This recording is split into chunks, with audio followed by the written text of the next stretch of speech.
নমস্কার, দেখছেন কলকাতা টিভি। আপনাদের সঙ্গে এই মুহূর্তে রয়েছে আমি অভিক। শুরু করছি সংবাদ সারাদিন।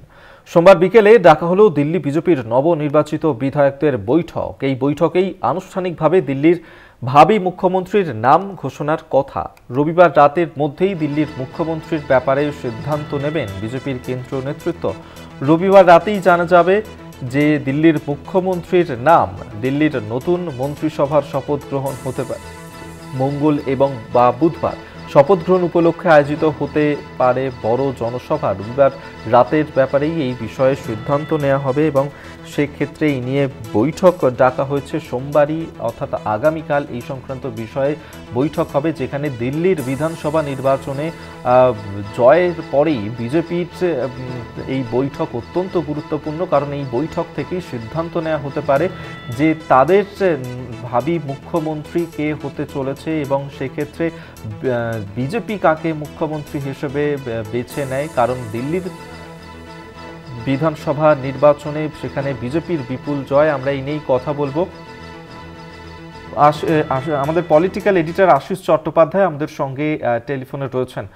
আশিস দা, আমরা দেখেছিলাম দিল্লি বিধানসভা নির্বাচনে সেখানে বিপুল জয় পেয়েছিল বিজেপি, কিন্তু সেক্ষেত্রে প্রধানমন্ত্রী নরেন্দ্র মোদীর মুখকে সামনে রেখেই নির্বাচন হয়েছিল। এক্ষেত্রে মুখ্যমন্ত্রী কাকে করা হতে পারে সেই নিয়ে একটা জল্পনা চলছে। এক্ষেত্রে কারো নাম কি এখনো ভেসে আসছে? দেখো, অনেকগুলো নামই ভেসে আসছে, কিন্তু এটা স্পষ্ট করে বলা দরকার যে এই ব্যাপারে জবনিকা পড়তে চলেছে। কেননা বিজেপির শীর্ষ সূত্র থেকে জানানো হচ্ছে যে আগামীকাল সোমবার বিকেল 3টের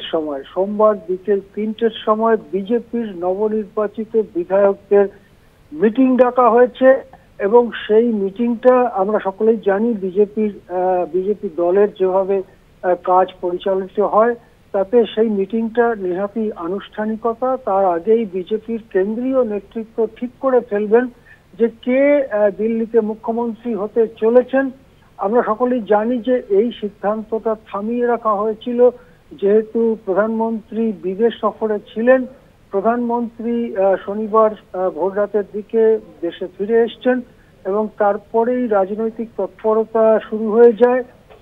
শনিবারই জেনারেল সেক্রেটারি সর্বভারতীয় সাধারণ সম্পাদকদের সঙ্গে বৈঠক করেন জগৎ প্রকাশ নাড্ডা, বিজেপি সর্বভারতীয় সভাপতি, এবং সেখানে সাধারণ সম্পাদকদের মতামত শুনে নেন।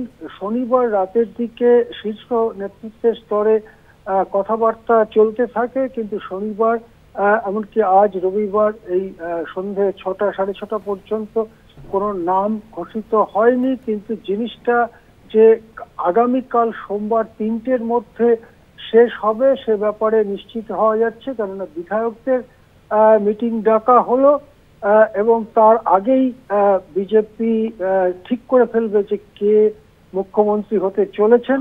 মুখ্যমন্ত্রী হবার ব্যাপারে কয়েকটি বিষয়ে সিদ্ধান্ত নিতে হবে বিজেপিকে। তার মধ্যে একটি হচ্ছে যে তারা মহিলা মুখ্যমন্ত্রীর দিকে যাবেন নাকি পুরুষ মুখ্যমন্ত্রীর দিকে যাবেন, কেননা দিল্লিতে মহিলাদের মুখ্যমন্ত্রী হবার দীর্ঘদিনের ট্র্যাডিশন রয়েছে।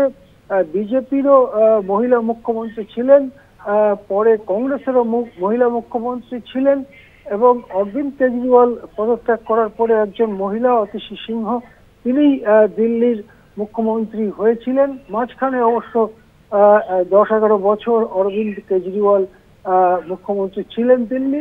সুতরাং যদি মহিলা মুখ্যমন্ত্রী করতে হয় তাহলে যেমন 3-4টি নাম রয়েছে, আর যদি মহিলা মুখ্যমন্ত্রী না হয় তাহলে পুরুষ মুখ্যমন্ত্রী করলে সেরকমও 2-3টে নাম রয়েছে। যেটা জানা যাচ্ছে সেটা হচ্ছে মুখ্যমন্ত্রী ছাড়াও উপমুখ্যমন্ত্রী করা হবে। সেক্ষেত্রে এক বা একাধিক উপমুখ্যমন্ত্রী হতে পারেন এবং মুখ্যমন্ত্রী উপমুখ্যমন্ত্রীদের পদগুলোকে এমনভাবেই সাজানো হবে যাতে সমস্ত এই জাতপাতের যে সমীকরণ সেই সমীকরণ কে মাথায় রেখেই করা হবে। সামনে পাঞ্জাব নির্বাচন এবং পাঞ্জাবের নির্বাচনকে মাথায় রেখেও মুখ্যমন্ত্রীর নাম নিয়ে আলোচনা হচ্ছে বিজেপি অন্দরে, এমনটাই খবর মিলছে। হ্যাঁ, ধন্যবাদ আপনাকে। আমাদের সঙ্গে টেলিফোনে ছিলেন আমাদের পলিটিক্যাল এডিটর আশিস চট্টোপাধ্যায়।